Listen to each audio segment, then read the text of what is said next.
The Crow is back for an all-new reboot starring Bill Skarsgård, so today, let's see if this film is worth your time.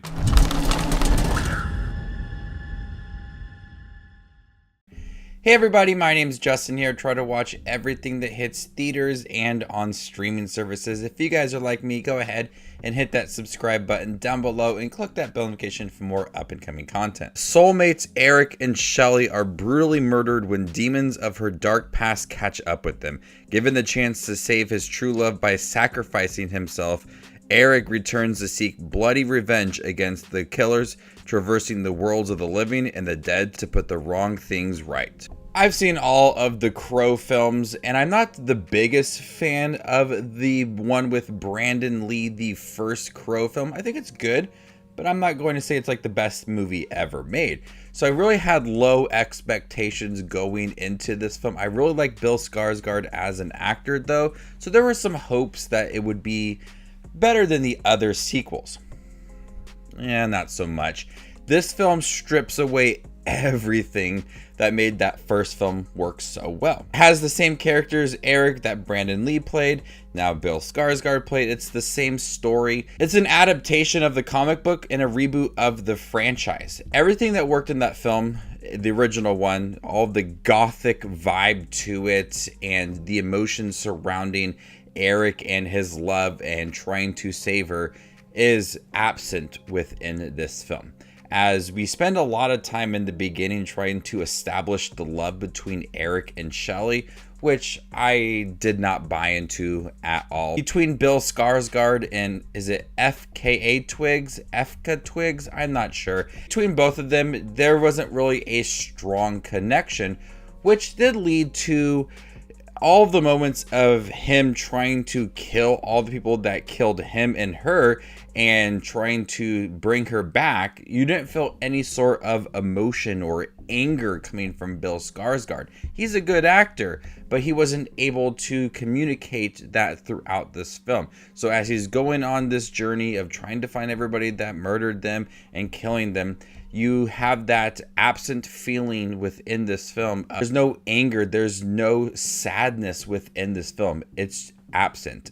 It's not there. And so it's really hard to buy into that story, that journey that he goes on in trying to save his true love. And it takes so long to actually get to him being the Crow and being able to kill all these people. And the second that he gets shot, he's able to heal himself. We have a lot of time dedicated in the beginning to that relationship, and it moves terribly slow. I had to fight every urge in my body to not fall asleep during this film. And when you think that things are going to start picking up once they are dead, it slows down again. The pacing is really bad. At times it moves a bit quick towards the end, but for the most part for most of this film, it's terribly slow. They want to spend more time looking at that relationship, understanding the ins and outs of him being the Crow and his powers.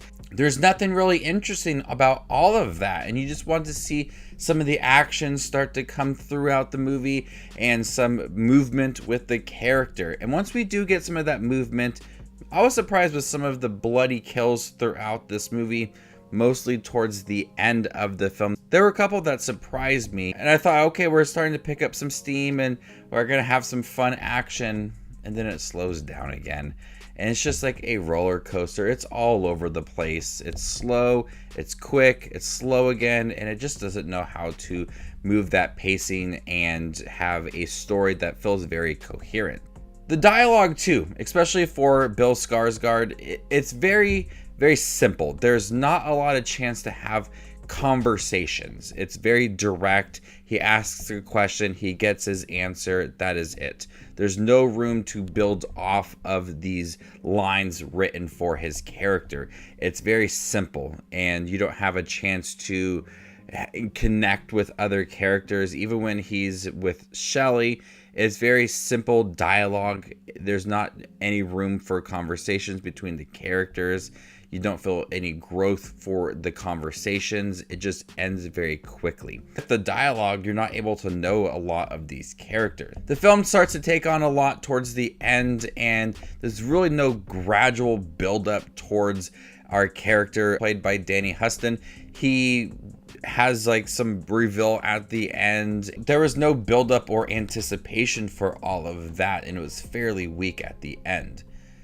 That grimy gothic look that was in that original film, you can see that they were trying to recapture that within this movie, but it feels ultimately generic with some of the direction and the lighting, the costume designs, the makeup. All of it feels just very average at best. Like, you could tell that they were trying to attempt something, but just did not reach the heights of that original film. I was really disappointed with The Crow. Like I said, I didn't have the most expectations going into it, but I at least wanted it to be better than the sequels. And it's a very rough film with no emotion for our characters as they're going on their journey to try to find and save their loved ones. You don't have any dialogue that is building throughout this movie. Some of the actions filmed nicely, and there are some bloody moments, but it's a ugly film that just left me bored throughout. I did not want to fall asleep. I didn't want to have to see it again. I stayed awake, but man, I had to fight that. I had to like stand up a couple of times. There were like 2 other people in the theater. If you like that original Crow film, I don't know how much you're going to like this movie, as it is the reboot. There was a lot of stars that were once attached to this movie that maybe could have made it better, and maybe a different director could have added some style to it, but for the most part, it's just a generic, poorly written film. So before I give you my score for The Crow, make sure to check out my channel. Here I do movie reviews, trailer reactions, ranking videos, tier lists, all that fun movie related content that you see on YouTube. I do it all here, so hit that subscribe button to get it all in one spot. And in fact, to see where The Crow ranks amongst all the other 2024 releases I've seen this year, follow me on Letterboxd, and there you can find my ranking. I'm gonna go ahead and give The Crow a D+. Thank you guys for checking my review for The Crow, the new film starring Bill Skarsgård. Have you guys seen it by chance? What did you think about it? Let me know in the comment section down below, and stay tuned for more up and coming content like this. My name is Just Watches Movies, and you guys stay classy, YouTube.